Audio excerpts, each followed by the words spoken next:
That would be wonderful. M-I-N-I margaritas or M-A-N-Y? M-A is in Margaritaville. All right, we are live, humans. Let's start this meeting.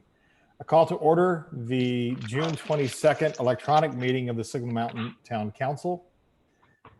We are going to have a pledge of allegiance, and in just a moment, Sam Hewen will put a flag on the screen.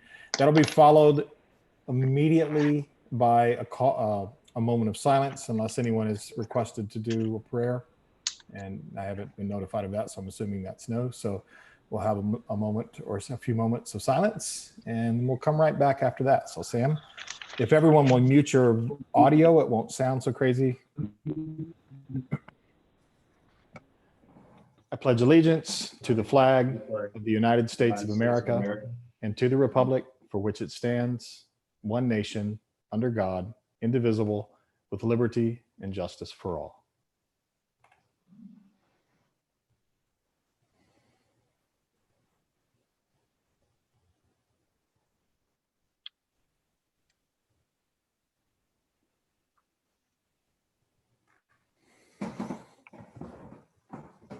All right, thank you, everyone. Time for roll call. So Carol, White, you'll do that, please. You might still be muted. Vice Mayor Amy Speak is not present. Council Member Cheryl Graham. Here. Council Member Bill Lusk. Here. Council Member Susanna Murdoch. Here. Mayor Dan Landrum. Here. Next, we have approval of minutes. And we have minutes for May 11 and May 20. Anyone have any? And May 27th. Oh, I'm sorry, the 27th. Oh, that's right. Okay, thank you. Yep. Motion to approve. Second. All right, anyone have comments on the minutes? No. For anyone who's watching this, the minutes get posted on the Town of Signal Mountain website, so you can always go back through those. And it's a good way to keep up with ongoing discussions and things happening with your council. Next, we have citizens' opportunity to address council. And because we're doing these electronically, Sam, if you want to go ahead and get the queue ready. And he's already told me there's one person today. If you want to participate in these, as long as they remain electronic, we send out a notice. Make sure you subscribe to the town's email blast.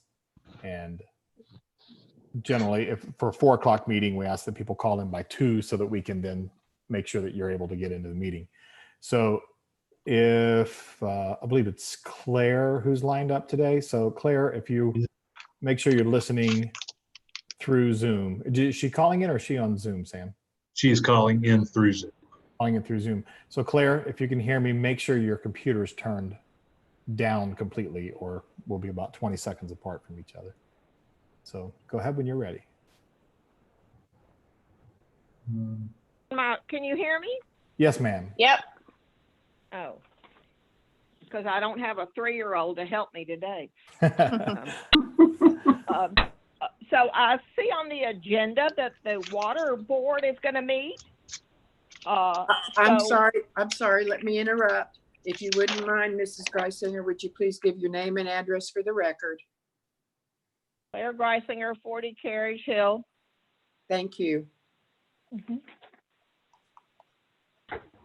So I wanted to know if the water board would invite to part of that meeting the WRUD commissioners and the utility director. And I was asking that because I think it was 8 months ago, I thanked the council for agreeing to invite WRUD. They were going to come to an informal discussion about the interconnection, and that never happened. Then 4 months later, the council met in Walden with their commissioners and the WRUD staff and engineers. And so when I look back at the minutes of that meeting, and I also recorded that meeting, it says, quote, "It was agreed that an interconnection would benefit both utility companies. Mr. West will provide materials cost to install a 12-inch line from James to Miles Road. Mr. Veal will investigate if the town of Signal Mountain contract with Tennessee American presents any issues with regards to testing and interconnection. In addition, the town of Signal Mountain will investigate the subsurface conditions of Miles Road.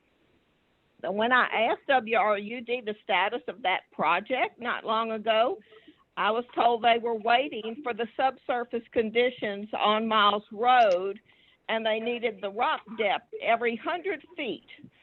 So without that information, I don't think that they can give us a good estimate. We have only dug 3 holes, 300 feet down Miles Road is what the water department told me.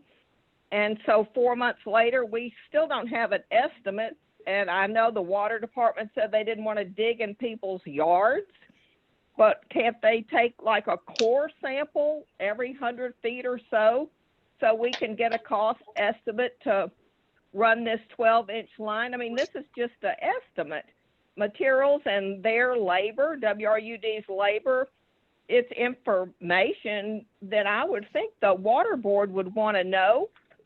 So, I mean, I know, Dan, you've told me that we want to make informed decisions, and we don't want to get in a situation where we drag the interconnection out more, and this has taken years, and I don't think we should wait on this interconnection. And those comments have all been made in council meetings, and WRUD is our neighbor. They help us out when we call on them.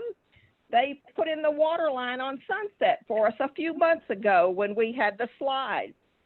So, I mean, I wondered, what is the reason that we aren't going to give WRUD an accurate subsurface, the information that they want that we said we would, not just a guess of the rock depth based on the first 300 feet. And I wondered if the water board would please invite WRUD to part of the water board meeting, because in addition to being our interconnection partner, they're also in the process of buying, I think, about 3,500 meters. So I don't understand how exchanging information would not be a good thing for Signal Mountain water customers. So could we invite them to the water board meeting to come to just part of it? Okay, well, thank you for your comments, Claire, and I've made notes, and I'll bring those up when we discuss it this afternoon. Not this, well, I guess it is this because we afternoon. were going to invite them in the past, I remember, and we had going to do a special meeting. It was going to be at a certain time so Amy could come, and that was the end of that. Seems like a reasonable thing that we ought to be considering, and so I appreciate it.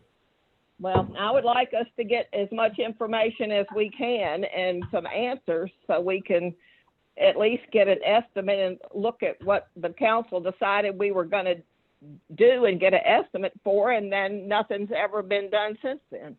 All right. So well, thank you. I appreciate it. All right. Thanks. Bye, Claire. Thanks, Claire.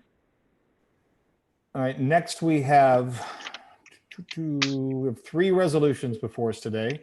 The first is a planning commission appointment, and we've needed this one for quite some time. So do we hear a motion? A motion to approve. Second. I'm getting to the head of it. I should read it just so that it's in the record.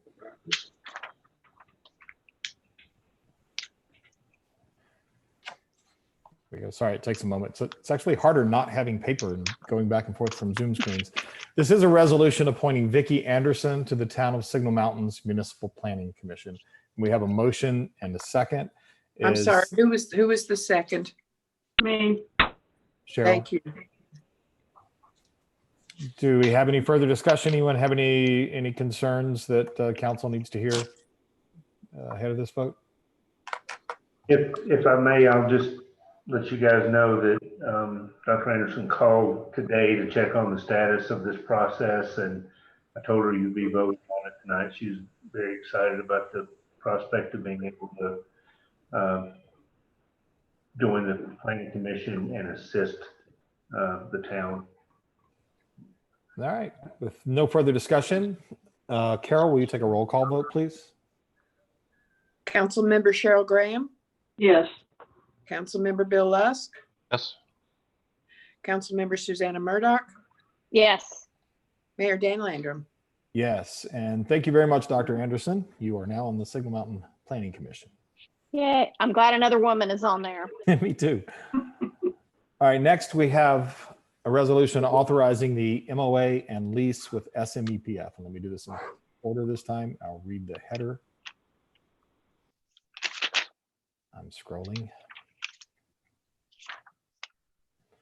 This is a resolution authorizing the town manager to execute a memorandum of agreement and lease between the town of Signal Mountain and the SME Preservation Fund for the operation of the Mountain Arts Community Center for the 2020-21 fiscal year. We've had lots of discussion about this. The documents have been posted publicly. Do we hear a motion? So moved. Second. In the interest of discussion and before we vote, my wife is the president of the Signal Mountain Elementary Preservation Fund. None of us will receive any compensation for this. It's not a paid position. This is all volunteer. And Cheryl Graham, you're not on the board, are you? But you've been working there all the time. I am not on the board. Cheryl's put in lots and lots of time and effort to renovate the MAC. So I don't know that you have to disclose any of that, but, and Susanna is the board liaison. So Susanna, the last meeting, what was the status of the board's, their take on whether or not this was something that should or shouldn't happen? Well, I think the board was in support of this liaison, of this partnership. And I think it's going to be a good thing. It's a great collaborative effort on the part of the MAC board and the SMEPF board to synchronize everything. And I think this is going to be ultimately a great move to make the grammar school building ready for business whenever the time comes. So I give it full-throated support. All right. Do we have a motion on the table? Yes. Yes. We have a motion and a second. Any other discussion? Bill, you have anything? You wanna... Yes, sir. If I may, just for sake of the record, being that this will involve leasing a town facility, That's right. it's required that it be submitted to the Planning Commission for review. They did that, had a meeting June 16th. And of members present, I think there was one or two that weren't, but all members present voted to approve and recommend this to council. Yes. Planning Commission gave it good support too. So I think this is a great partnership. It's going to be a good thing. I think so too. I mean, I completely recognize that it's not without, there are lots of people who have worked hard to get the MAC where it is today. And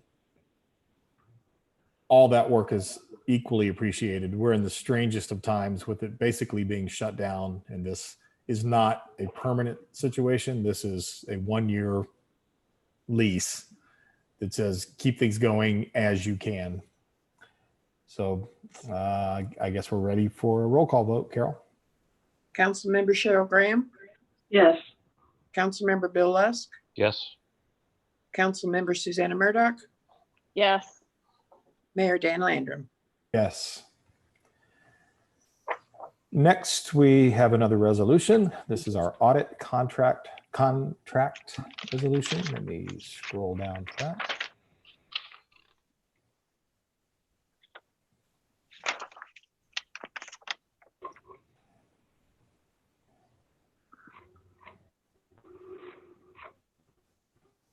Still scrolling. To get through the whole SMEPF contract. For anyone, while I'm looking for this, Boyd, for anyone who wants to see the SMEPF contract, how will they see that? We can post it on the website. I'm pretty sure it went out in the packet this time through had all the documents in it. So when the resolution gets posted, will it get posted with that? That'd be a good place, it seems. I do believe it was posted with the packet on the website. If you go to the right column on the homepage, it should Okay. be part of that document. Right. Since it's been voted in and it's a document that governs a town property, I'd hate for people to have to go searching for the packet. So it'd be great if it was posted separately. All right. So this is a resolution authorizing the town manager to enter into a contract with Johnson, Murphy, and Wright PC to audit town accounts from July 1, 2019 through June 30th, 2020, and to provide payment for municipal auditing services performed on town accounts for that time period, not to exceed $26,420.00. We've used them for quite some time, and we've talked in the past about the advantages of keeping the same accounting firm and the advantages of changing the same accounting firm. And it seems like we keep coming back to, we've got a group that does a good job. They're thorough. And I would make a motion. I'll go ahead and make a motion that we approve this ordinance. Resolution. It says ordinance, It says ordinance on it. or does it not? Do we know what's up with that? I was on the next one. It's resolution. Oh, I scrolled down too. I did the same thing you did, apparently. Yeah, this resolution. So made a motion. Do we have a second? Second. Discussion? I will note, just for the record, from prior year, this is a $770 increase, which is 3%, which has been about standard. So this is not a unusual increase or anything. It's consistent with what we've seen in years past.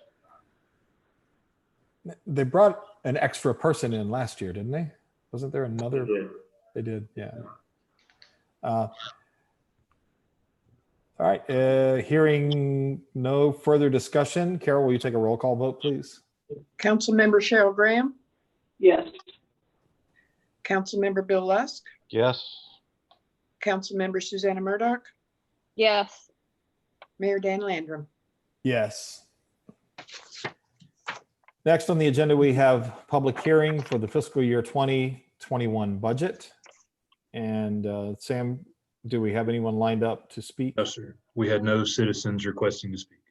Okay, and that was notified. Yes, it was advertised 10 days before, ahead of the public hearing vote. And it was also put on our email blast system and Facebook. Did we receive any written requests for statements for Not this? that I'm aware of. That's my knowledge. And I didn't get any either, so. All right, then we'll close the public hearing. We move on to ordinances now. This will be let me scroll down. It'll take me longer to scroll each time because I have to go down farther. This is an ordinance to amend ordinance numbers 2019-13, 2020-03, and 2020-04 entitled the fiscal year 2019-2020 budget ordinance, so as to provide for certain additional revenues and expenditures in this budget year. We summarized these last time. Anything? Could you give us a shorter still summary this time, Boyd? Sure. Basically, these are just adjustments necessary in the budget to align expenditures and revenues, and to, for lack of a better term, transfer funded items from this year to next if they weren't. Even though we're ending the year, our obligation is to make sure that we have a balanced and appropriate budget in terms of expenditures and revenues, and this is to the extent necessary to align those and finalize the document, close out the year. Entertain a motion to approve. So moved. Second. Any discussion on council? Carol, will you take a roll call vote, please?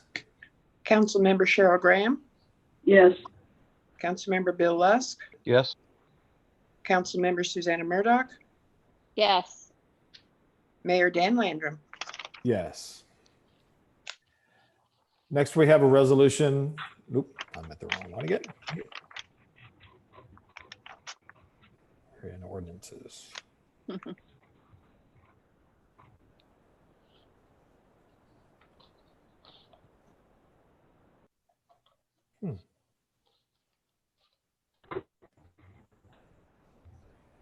And I'm not looking at the table of contents. Is this the municipal code? No, it's not. This should be the actual budget, shouldn't it? Yes, Correct. it'll be the one just before the municipal code. Okay. But there's a lot of pages before that, though. Yeah. And it looks both budget items look very much alike. Ordinance numbers so as to provide for certain additional revenues. So that would be the one we just did. So next, That's right. So it'll be, about 4 or 5 pages. I'm sorry, it's just, I want to use my, there it is. Okay. This is an ordinance of the town of Signal Mountain, Tennessee, adopting the annual budget and tax rate for the fiscal year beginning July 1st, 2020 and ending June 30th, 2021, hereinafter known as the fiscal year 2020-2021 budget ordinance. We've had multiple meetings, including multiple hour meetings and discussions over this. So we'll entertain a motion. So moved. I'll second. We have a motion and a second. In any discussion, I think I would just add that for anyone who's tuning in for this for the first time, this is about as bare bones as a budget can be. Nothing major happening, no major, capital expenditures. We are giving our town manager a raise for the outside of a cost of living raise for the first time since he's been employed here, and I think it's been long overdue.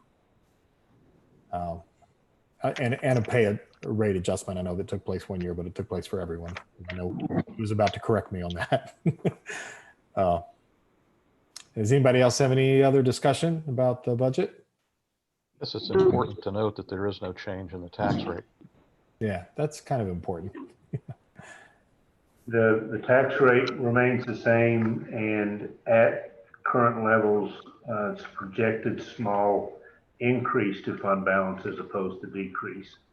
But as I've said in each meeting, as the year goes along and we have a better idea of how we will be positioned economically, we would have the opportunity to revisit that. But right now, no increase in taxes and no reduction in fund balance. All right, Carol, will you take a roll call vote, please? Councilmember Cheryl Graham, Yes. Councilmember Bill Lusk, Yes.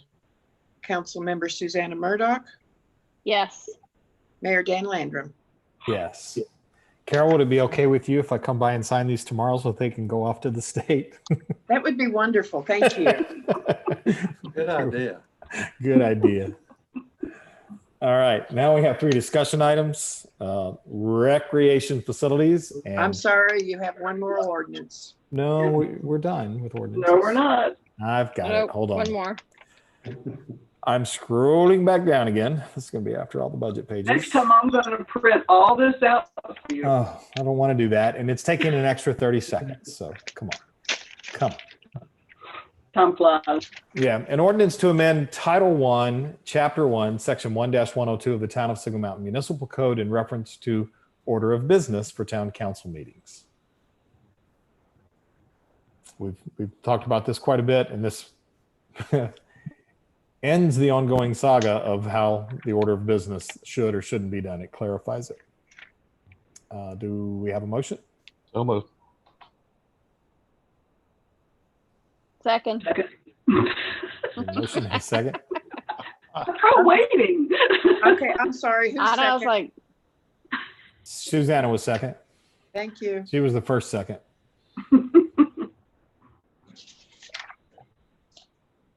All right, so this will go into our municipal code for future councils as well. And in a nutshell, every meeting we have, there can be will be a citizen's opportunity to make comments at the beginning. In a nutshell, that's what it does, as well as some other items, and it just prescribes them so that it's taken care of. Happy to see this one done. Carol, will you take a roll call vote, please? Councilmember Cheryl Graham, Yes. Councilmember Bill Lusk, Yes. Councilmember Susanna Murdoch, Yes. Mayor Dan Landrum. Yes. So council, can we talk now? It's time for discussions. Recreation facilities. I know you have all, I think everybody received the same few emails that I did. Still getting a lot of questions about the swimming pool. So this is our first time to talk about this since the lap swimming has opened up. And I think where we left it last time, that was opening, and it has. And I'm assuming Jared's here and maybe can give us a report on this. Bringing him in right now. Yes. And one of the other questions we had, just to toss it all out there, was to talk with the Green Giants swim team and see if there's a way they think they could organize some swim lessons. And in addition, I know Susanna's had people I think everybody's had people contact them saying they wish there was a way for their kids to be able to swim. And this is a discussion, so I'll just toss, my thought out on it is, so we all wish that. It's not easy. And we could maybe learn from what the Green Giants can figure out how they can swim. So I'm kind of anxious to hear that, so we can know how we move forward if there's other ways. Anybody else have anything you want to ask before? Did you have an opportunity to talk to Dr. Hendricks at the health department? Yes. He said, it's going to sound like I'm trying to say that what we did was the right thing, and it bothers me when politicians do that all the time, but he said what we did was the right thing. He said lane swimming is good, open swimming is bad. But he did not say that, because he has to be careful. They don't approve or disapprove of anyone's plans. He said they try to make sure people are properly educated as to the way they do things.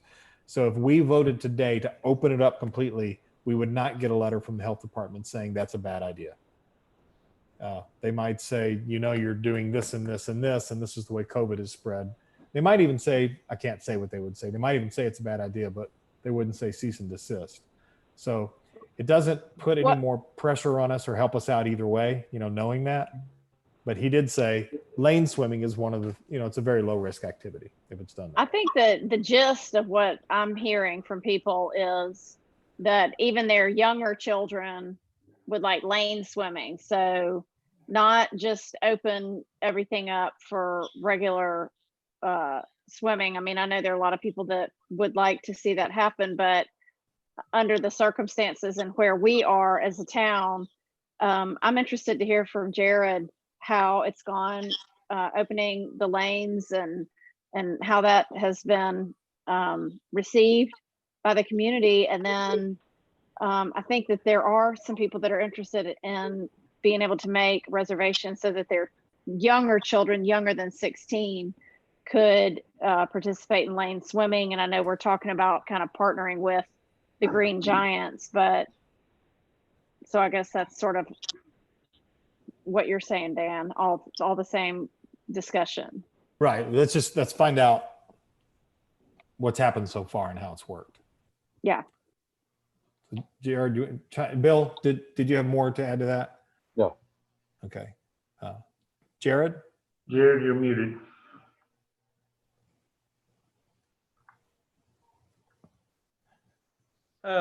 So far, it's been relatively slow. This morning, our 10 o'clock block was the first time that we've had 8 lanes being used. On average, I say we've had 3 to 4, and then we've had several hours of where we haven't had anybody. So that's kind of where we've been at. Had any trouble with people grouping up, No, social distancing? Had to toss anybody? nope, not at all. And I think from Jared and I's discussion earlier, we've been able to accommodate some walk-ups, people that didn't have reservations, but obviously they were opening, so we could do that. And today, during that period, I think it was the first time we had to turn somebody away Right. in that 10 o'clock slot because all the lanes were full. Would that person have been able to get in at 11 had they come back? Yes. I did speak with Christine Gordon from the swim team, and we discussed what was available currently, what the restrictions were, and our desire to at least engage them in conversation, how we might be able to better accommodate their needs. And after that discussion, she said she'd like to talk to some of the parents about it and think about it a bit, and then would get back in touch with me. And I have not heard back from her yet. So that conversation did take place, and I stressed to her that, you know, even now the swimmers that are 16 and over, for the most part, could schedule and use the pool. And she was going to talk to the parents of some of the younger kids and see if she could come up with any ideas on how to expand availability for them in a reasonable way. Is there a block that's not being used consistently, Jared? Surprisingly enough, Saturdays are Really? almost wide open. Isn't that Yes. funny? Yeah. All right. We have a few consistent people in the early morning hours, a few in the 3 to 4 o'clock range throughout the week, but Saturdays have been close to empty. Okay. And what are the afternoon hours? What time are you finishing? 3 to 7. 7. So what about the 4 to 6 is in the 4 to 7? Has that been slower for the most part all the time? No, I mean, it's just kind of, it's been staggered out. You know, people have look at their work schedule and see where they can fit it in. And we've had, you know, husband and wives that have tried to get in there and get a lane themselves, but it's sporadic. We don't really have a gauge on it right now. How many days have we run now? Is it just over a week? Yes, last Wednesday through today. It was last Wednesday, so we haven't even No. done a full week yet. No. How's the phone calling reservation system working out? Any issues? No, that part's been fine. We've had, you know, people call and they have to cancel and stuff like that. You have a few of those, but no, it's been fine. No real issues. I don't doubt that, because I think if it hadn't, I would have gotten a phone call from somebody, but I've heard no complaints from anybody using it. The only thing that I've heard are people saying, wow, I really wish my younger kids, because they're interested in swimming, had a place to swim. That's been our biggest issue is individuals calling saying, well, my child's 13, he or she's 14. You know, that's kind of been our issue that we've had to deal with. So are the 16-year-olds generally coming without parents? Yes. If we had, you know, if it went younger, I'm not talking about any particular age, you'd need to have a parent there, right? And if that happened, how would that work? How would you do that physically would you put a seat at the end of the lane? Why would you have to have a parent there? For a 12-year-old? Lane swimming? What is the current age that it's okay to let your child go to the pool without a parent? Well, Anyway.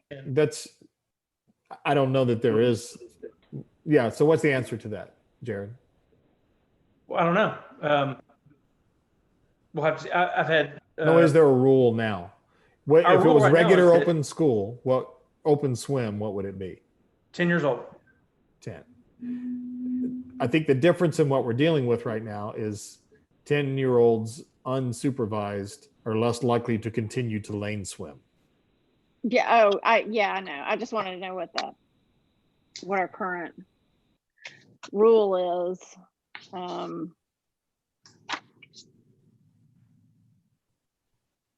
That's why I think the help of the Green Giants might be good to see how they would organize their kids, because they're not going to make parents stay. And a couple of the letters that I've received from people are saying, parents would be willing to be involved in this. We're not going to make a decision today, obviously, but just wanted to get some ideas brewing. Mm-hmm.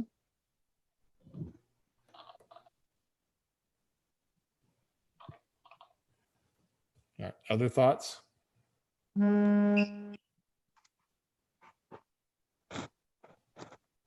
I don't know. I think we've had the lane swimming open for a week, and it seems like it's been pretty well received and is going okay. Maybe we kind of need to think like, what would the next phase of reopening look like, and be prepared to kind of put some tangible parameters around that. A 13-year-old girl asked, she said, I would really like to go lane swim. And I said, well, if the Green Giants were lane swimming, would you be willing to join the swim team? And she said, no way. So my point is there are kids who want to be athletic and really do want to swim. They're not wanting to go hang out with people, but they're also not swim team members. And but I would still like to see that component of the swim team getting their stuff lined up first before we consider the next phase. But if we wanted to make it a possibility so that she could come swimming, could she, if her mom or her dad was willing to bring her, could we make that work? Yeah, that's the question. I guess that's the next question we have to answer. Mm-hmm. Yeah. It's the nose under the camel's nose under the tent edge is generally a fallacy, but also if the camel does get its nose under the tent's edge, it's going to tend to walk in, and that's kind of what we're looking at here, is we're trying to make sure we don't move in the direction of just saying opening it up. And now we're back to where we started with teenage lifeguards who are responsible for keeping 12-year-olds from being 12-year-olds. Right. Which is a good thing to be. I wish I was 12. All right. Anybody else have any other thing? I think that's probably as far as we can go till we hear back from the Green Giants. All right. Next discussion item is water meter RFP process. Sir? If I may, I didn't know if we were moving on from Oh, we have other rec facilities. Yeah, completely or not. That's true. Just wanted to let you know that we did request an update on the status of Signal Point as it relates to parking and use of Rainbow Lake and everything. And basically we're told that they don't know, that they're in phase 1 of opening, and that Signal Point's in phase 2, and they won't move to phase 2 as it stands now until there's been a 14-day decline in COVID cases. And we haven't seen anything that even closely resembles that. So that's the best we could do on a update, and it did not involve any type of guesstimation of timeline. So for anyone who doesn't live in that area, this isn't just about opening up something for recreation. That's not our call. It's the overflow parking. People are still hiking there, but they're parking up on James. And so the cars are overflowing out into the neighborhood again. But you're not allowing them to hike on the road going down, to park on the road going down to Signal Point, right? Not to the extent that it is posted, there are no parking signs in most areas down there, and as well as on Ohio now. On Ohio, I saw some tickets on cars that were parked where they weren't supposed to be. So that's obviously working. At the parking lot, are we not ticketing cars that are parking on the street in front of the parking lot? It didn't look like we'd been doing that. I don't know. The fact that there weren't tickets on the cars doesn't necessarily indicate that.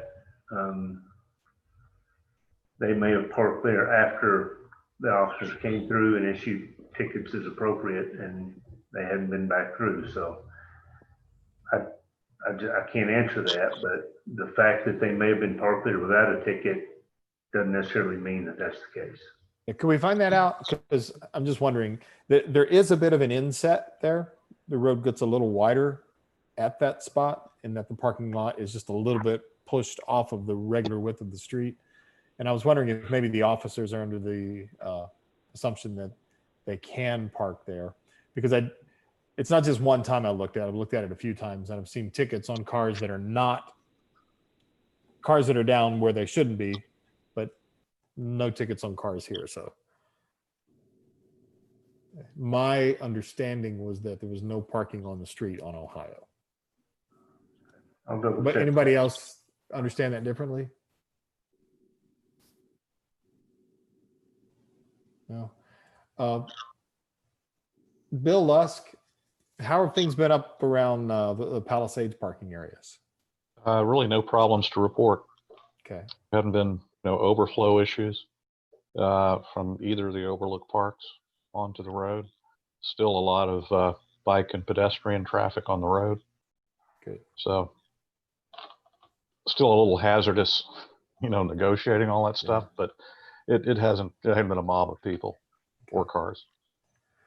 I think our main issue right now is caused by Signal Point being closed. And that one's not going away soon.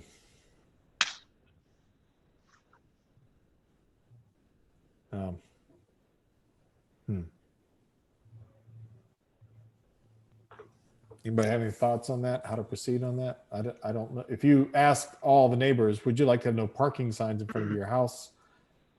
That would give you that information. We don't know how the neighbors would feel about that. It would move cars somewhere else. Well, don't some of the neighbors park their own vehicles on the street? Yeah. They do. So I could understand not liking the situation if I lived there and I had children who played, used to playing, and then all of a sudden it feels like you're in a commercial area. And I guess just maybe in the future, as we talk about these things about Rainbow Lake in general and the possibility for more parking and et cetera, we need to discuss those bigger picture items. Is this a tourist attraction or is this a neighborhood park? Could you put signs up that say, like on James, like where those gentlemen that chimed in, that spoke up, that were having issues where they live on James Boulevard of overflow cars parking there? I mean, could there be a sign that says parking for resident traffic only, or something to just at least discourage people who are coming up here from out of town, if the parking lot is full, from going over to James Boulevard and parking and then walking to the trailhead? I think you could. Enforcement would be difficult, but it's possible to do that.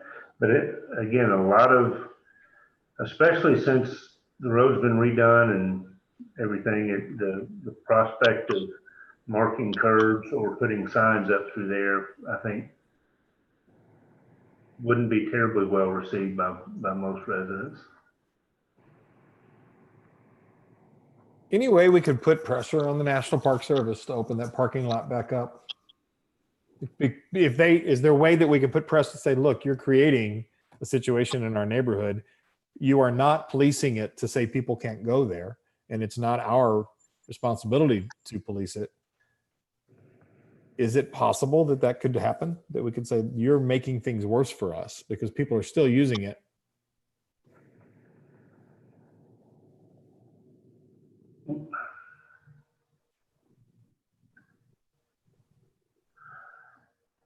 I don't know if putting pressure would be the right way to word it. We could certainly convey our concern. Write a nice letter. Yeah. It wouldn't hurt, but their response is gonna be, if we allow people to park here, that intimates we're allowing people to use it. But they are allowing people to use it because they know they're parking on our street and using it. Well, they're not encouraging use. Right.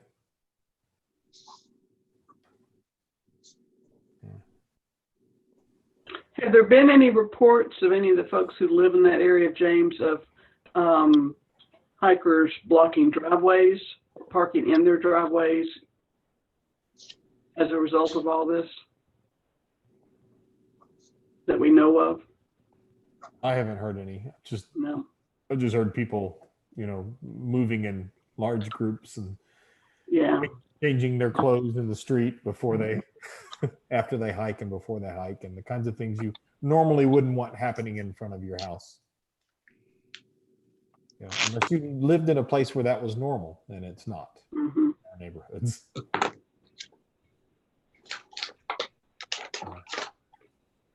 Well, if there's a possibility to write something like that, I'd love to sign it and participate in that. Would can't hurt. Sure. I don't think. Yeah. All right. It's sticking with recreation. How's baseball going, Jared, and softball? No real issues. They're spreading games out. They've got the buffer in between game 1 and game 2. Softball hadn't had any issues. Adult softball is going to start tomorrow night. Did we get the contract? Yes. Okay. Yeah, no issues. That's excellent news. Yeah.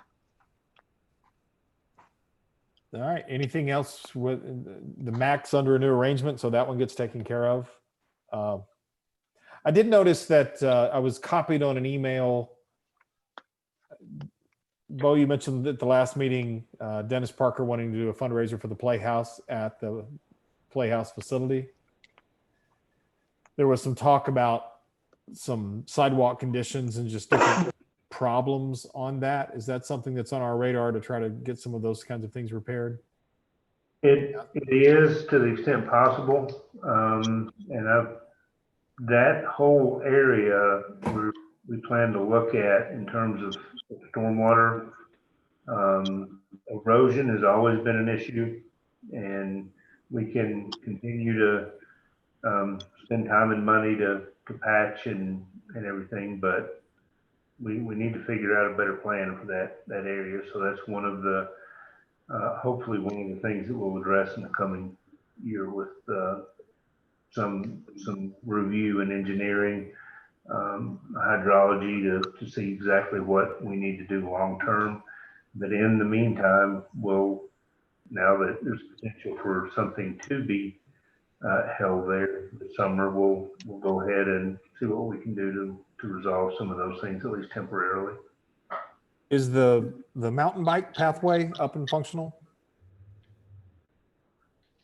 It is. Do you know how that's Did they finish it up?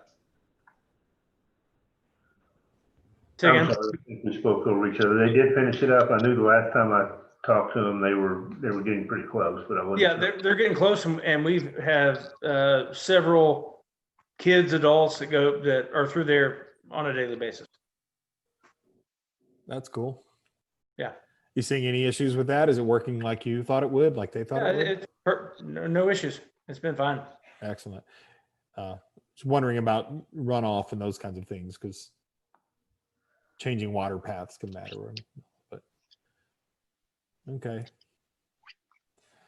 All right. Anybody have anything else you want to discuss about the rec fields or our whole recreational system here?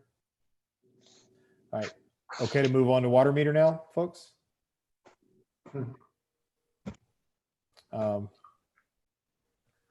It was brought up by a caller at the beginning of the meeting, and we have the bids were opened for the water meters. That was last week, wasn't it? Yes, and I'm gonna go ahead and bring Adam into the conversation. Okay. Yeah, to talk about that, but a lot of this is gonna take place at a water board work session, right? I mean, so today we don't have to get Right. too deep. I too deep did into not anticipate getting into the details. Just letting you guys know that we have had the bid opening on the AMI systems, which included installation. Prior to that, we had bids open on the AMR systems and bids on the installation of those meters. So we pretty much have a full array of options now. Adam is finishing up the review of the AMI bids, and we'll meet on those this week to go over them. But being that we are at that point, I wanted to let you guys know that and see about scheduling a meeting that we could concentrate on those and with some direction. Well, I think so. You know, we don't want to. Why would we wait around? it's time, right? I think we're, again, after a little more review, I think we again have a full array of options that could be considered. This is not as simple as just, I guess I'm asking Adam, is this as simple as taking the lowest bid, or is there more that needs to be considered on the installation? It could be either. I haven't reviewed the AMI systems yet, so I can't speak to that, but depending on the bid and the systems and the equipment that they're bidding, it may be as straightforward as taking the low bid because they meet all the specs and comfortable with the materials and products. If that comfort level is not there, it may be that we would want to consider another option. So More complex system even, right? Correct. All right. So I think our main order of business here is to schedule a work board session. Can we do that right now? Water board work session? That would be great. Possible to do it next week? I will say in regards to scheduling a meeting, I haven't been able to hear anything. I haven't heard anything and been able to find out anything in terms of the ability to hold electronic meetings being extended any further. I've actually texted Patsy Hazelwood today to see if she had heard any discussion on that, and she had not. So there is a press conference scheduled for tomorrow, I believe, so it's possible that it could be addressed then, but as of now, I think Tuesday is the final day for electronic meetings. That being said, I don't know necessarily that this type of discussion and everything would be terribly easy to do electronically. Right. It'd be best to be in person anyway, but while we're scheduling, just wanted to throw that out there. If we had any council members that were uncomfortable with, if the EO doesn't extend it, and we have any council members that are uncomfortable with it, it puts us dangerously close because we're short one anyway.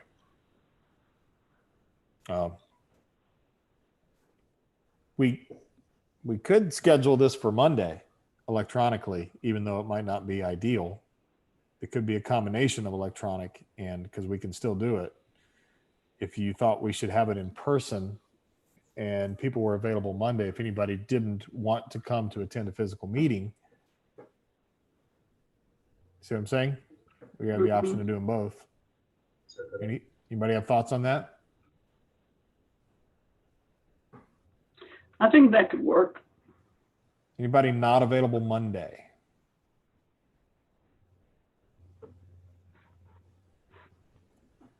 And we could do the same thing. We could try to make it be a 4 p.m. thing.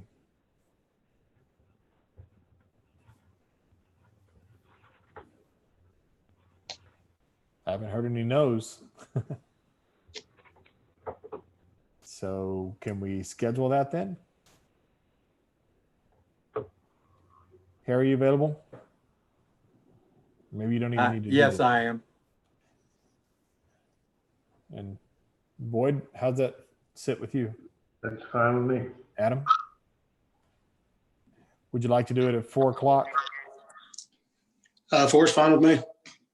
So at that time, would you be willing to also give us an update on the interconnect?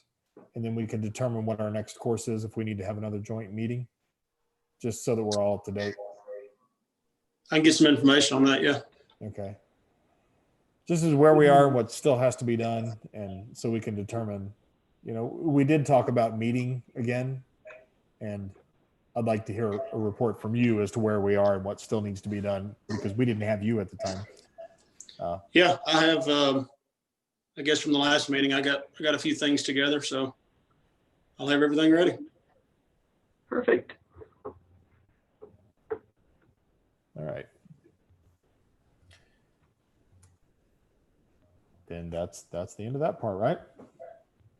Boyd, anything else? Adam, anything else you think we need to know ahead of that? You can tell us now or send us. I don't think so, yeah. We'll be going over everything this week and we'll get it out to you ahead of the meeting, so you'll have time to look over it. All right, thank you. So, folks, this is still a council meeting. It still has a normal agenda under my understanding of what we just did. Is there anything within our charter, here we go, Harry, that allows you to have a water board meeting that's not a council meeting? I don't think there's anything that says you have to have, you can have a water board meeting without a town council meeting. It's my belief. Okay. So this will be a meeting. You want to verify? I just saw doubt in your eyes. No, I was just gonna see if I could find out quickly. Just to be but sure. Yeah. I don't recall seeing anywhere where there's a restriction that says the water board can only meet in conjunction with the town council meeting. Okay. Boyd may have seen that before, but The only reason I'm asking is just for clarity of agenda. What items need to be on there? And we'll go with what you tell us. yeah. So the only, well, okay, I'll wait for direction from Harry. All right. Moving on to, well, we talked about James Boulevard parking and single. Yeah, and I apologize on that. I jumped to that when we were in the wreck and It's okay. got a little out of line there. Oh, debt policy is back. We've said we needed to bring that up for a while. Thank you, Adam. I think we're done with that part. Yeah, this debt policy is something we go over each year, and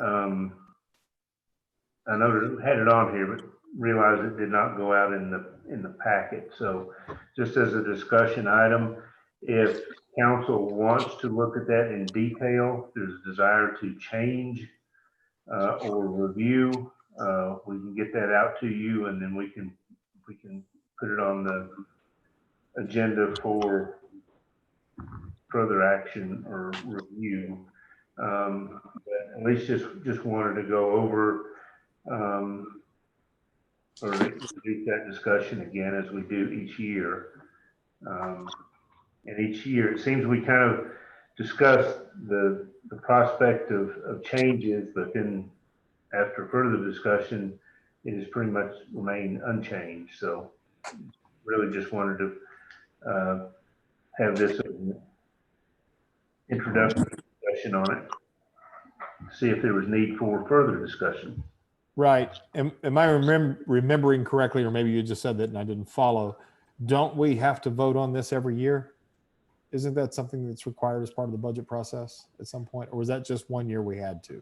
We have to discuss it. We have to discuss it every year. It needs to be reviewed each year, which we generally do at budget time. But does this meet that requirement? And does this requirement have to have before we submit our budget to the state? Have to be met before then? No. Okay. No, this part of our debt policy requires that we review it. Okay. So with the agreement of the rest of the council, is it okay if we move this to the next meeting as an agenda item? Do that. Everyone okay with that? That way we get a chance to get it in our packet. Yeah.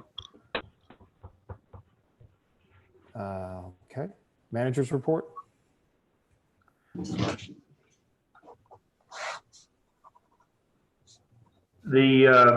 to let you know we've I think I've mentioned in the last meeting what they're referring to as the big project for State Route 8, or the main road up the mountain, is moving forward. We have plans that are being reviewed in terms of utilities and so forth. In addition to that, I've been contacted by the person working on the environmental aspects of that project. And it appears there may be a need for some right-of-way acquisition and construction easements, at least within the areas that are within the conservation easement. Our property comes right up along the area that the prior slides have been in, and a good bit of that work will take place. In addition to that, on up and on the opposite side of the road, along the area where Coolidge Park is, there'll be drainage improvements there with tiles under the road. They exist now. It looks, from the plans, it looks like they're going to be upgrading those. I met at a WebEx meeting with them today and went over all of that. I've since contacted the conservation easement folks, given them a heads up on it, sent the conservation easement documents to the folks working at PDOT. So we're at least in the process of covering all those bases for that part of the project. So it looks like that will impact us directly. But it doesn't really seem like it'll have any impact on usable area or change it in much regard along with Coolidge, because those types of drainages are already there. So we'll continue to review those and update council as we move forward.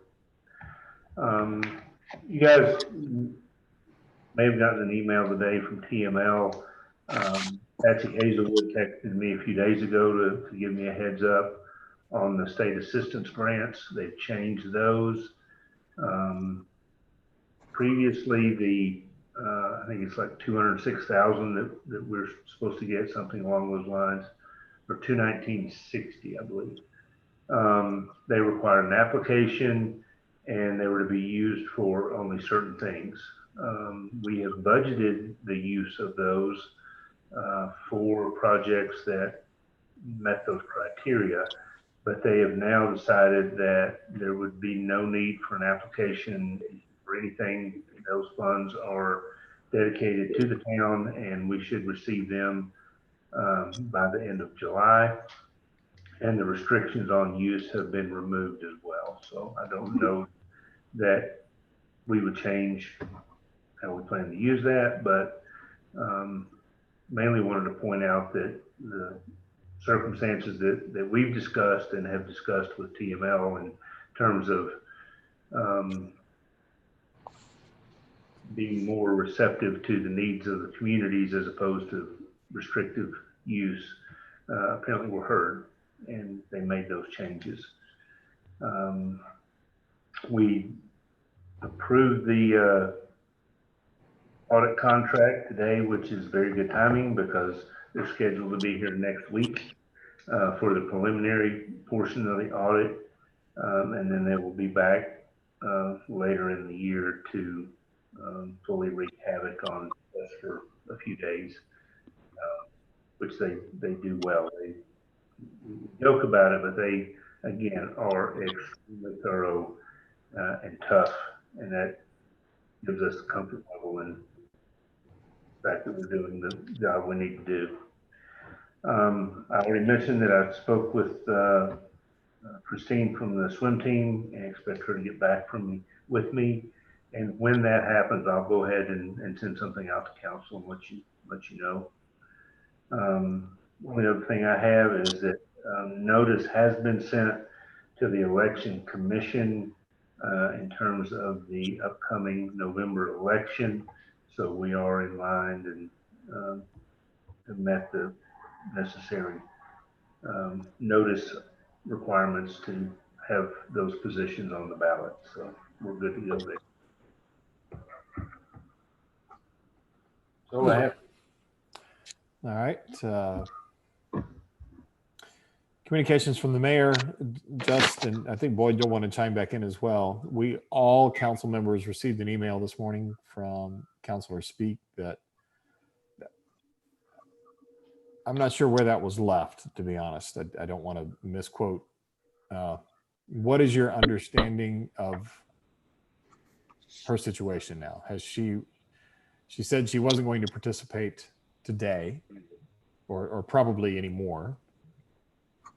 Bring us up to date on that. And initially, her final meeting, and I took that to mean the day she would step down would be July 13th. Really nothing has changed that. She simply stated that she didn't feel, given what was on the agenda, specifically the budget and some long-term effect items, that it would be appropriate for her to participate and vote. She's fine with retaining the position through July 13th, but defers to council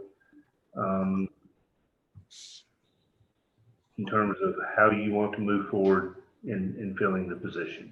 So, yeah, I'm looking at it now. The exact wording on that is, after much consideration, I don't think it's appropriate for me to continue to attend and vote. I'm happy to retain my seat until the July date to allow council plenty of time to either fill my seat or decide how you wish to proceed.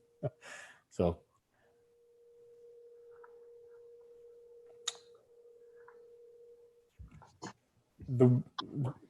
I think what we need to do is plan on just having this as a discussion item. So I guess I'm kicking into tentative agenda for the next meeting so that we can determine with council's, agreement, if you guys think this is the way we should do it. Maybe next meeting we can determine what we're going to do. And then the second meeting in July, if we decide to do something, that could be the time we do it. Does that seem reasonable? Yes. Anybody have any objections? Depending on what you decide to do. Right. The 2-week lead time for some processes we've undertaken in the past, I don't think would be. No, I understand. Sufficient, but right. But we don't have to decide that tonight. But come prepared to talk about the advantages and disadvantages of keeping a seat open for 5 months, because that's the discussion we're going to need to have. Yeah. All right, that's it from me. Committee, from committees and boards, Boyd's already mentioned the Planning Commission met in a special session, and Planning Commission approved the SMEPF, which has already been voted on today.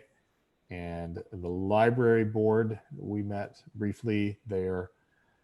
And I apologize, I intended to bring Karen's manager's report with me and just realized I forgot to. But basically, they're doing curbside delivery of books and continuing to find ways to serve the public and getting a lot done there. And looking for, this is the whole COVID situation is a blow to the ability to raise money, because they're trying to raise funds for the expansion. So they're looking for innovative ways to do that. So I guess that's it from there. Any other committees or boards reports? No. No meetings. Any other communication from other town council members? None? None. I think we lost Susanna.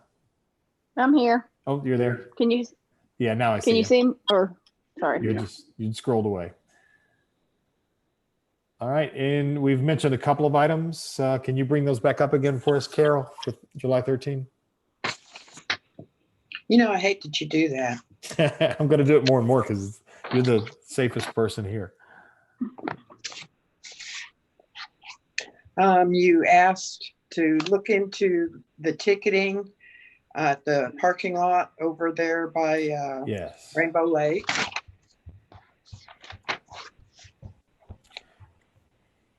Want to have the meeting on Monday at 4 p.m. on the water meters, and also to discuss the interconnection, to decide if you need another joint meeting. Want to move the debt policy to the next agenda for discussion.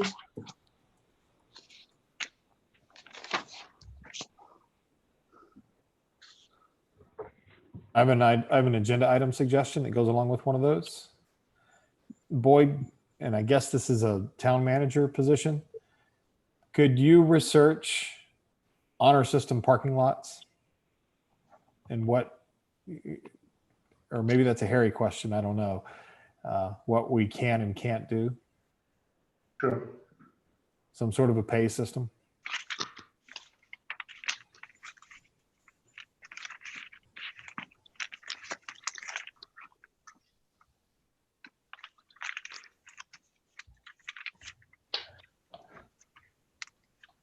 And we do have the council vacancies, the specific discussion item as well.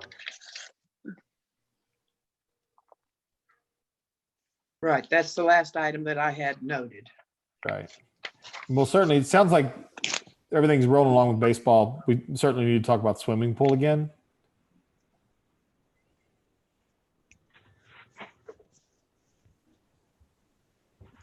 Anybody else have anything else to add?